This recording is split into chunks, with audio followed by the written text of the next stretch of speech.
আজ আমি একটা ছোট্ট ব্লগ নিয়ে চলে এসেছি। আজ আমি রান্না করছি। আমি প্রায় সময় রান্না বান্না করি। কখনো আমি করিনি ভিডিও রান্না বান্না। আজ কি মন হলো তাই তোমাদেরকে দেখাবো আমি কি রান্না করছি আর কেমন করে করছি। ঠিক এখন ভাত বসিয়েছি, চলো তোমাদের দেখাই কি কি রান্না করছি, দেখাও। এই দেখো ভাত, এখানে আছে আদা রসুন পেঁয়াজ কাঁচা লঙ্কা টমেটো। আজকে সয়াবিনে রান্না করব, সয়াবিন। চলো দেখাচ্ছি। এই দেখো সয়াবিনটা ভিজিয়ে রেখেছি রান্না করে, এটা দুপুরে খাওয়ার জন্য। বুঝেছো বন্ধুরা? চলো পরের ভিডিওতে তোমাদের দেখাবো রান্নাটা কি করে করছি, তরকারিটা। চল, আমি ঠিক ভালো করতে পারি না রান্না, তবু চেষ্টা করছি তোমাদের দেখানোর জন্য। কেমন লাগে অবশ্যই লাইক কমেন্ট করবে, বলবে। চলো বন্ধুরা, আজকের আমি তোমাদের সাথে সব কিছু শেয়ার করবো। আমি ঘরের কি কি কাজ করি, রান্না থেকে বাসন মাজা থেকে ঘর ঝাড়ু থেকে ঘর মোছা থেকে সব কিছু কাজ আমি করতে পারি। আগে কখনো আমি তোমাদেরকে বলিনি বা ভিডিও করিনি, ছাড়িনি। আজ মনে হলো একা আছি, রান্না করছি, এসব কাজবাজ করছি, ওই জন্য মনে হলো চলো একটা ব্লগ করে নিই বন্ধুদের দেখানোর জন্য, তাই করছি। চলো আমি দেখাচ্ছি তোমাদেরকে। এই দেখো, এই ঘরগুলো সব আজকে ঝাড়ু মারবো, মুছবো, বুঝেছ? এই আমার ছোট্ট রান্নাঘর। আজকের ঘর ঝাড়ু মারবো, মুছবো, প্রায় সময় করি। আজকের একা আছি, করছি সব কিছু, তাই মনে হলো তোমাদের সাথে শেয়ার করি, করছি। ভালো লাগলে অবশ্যই কমেন্টে জানাবে কেমন হয়েছে। চলো বন্ধু, রান্নাটা অবশ্যই দেখাবো, তরকারিটা কেমনভাবে করছি। এখানে অনেক কিছু সব কিছু হয়ে গিয়েছে, চলো দেখাচ্ছি। সব কটা হয়ে গিয়েছে, ভাতটাই হয়ে গিয়েছে। লাবাবো, দেখতেই পাচ্ছ তোমরা। চলো তরকারিটা ভিডিওটা দেখাচ্ছি পরের ভিডিও।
এতে আদা রসুন পেঁয়াজ কাঁচা লঙ্কা টমেটো আছে।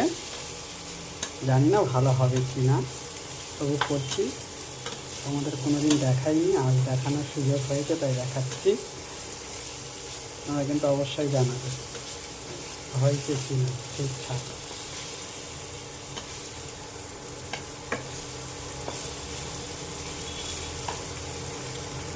এরপরে এই সয়াবিন আলু দেব, ভাজা করেছি সয়াবিনটা, আলুটা সিদ্ধ করে নিয়েছি। আমার আবার অত টাইম হয় না, তাড়াতাড়ি করতে চাই।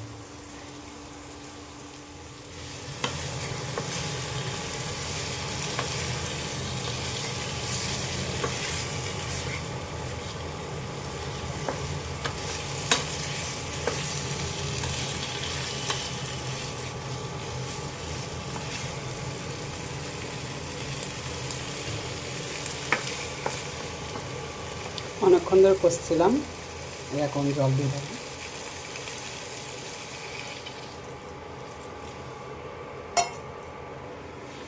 কমপ্লিট, ফুটিয়ে লাভিয়ে নেব।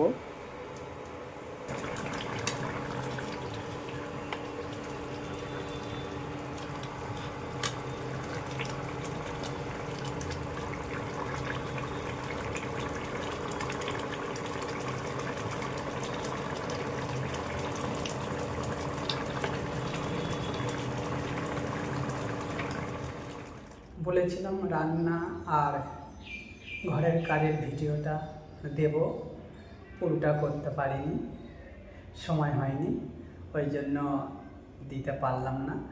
অন্য দিন পুরো কাজের ভিডিওটা তোমাদের কাছে শেয়ার করব। চলো বন্ধুরা দেখে নাও।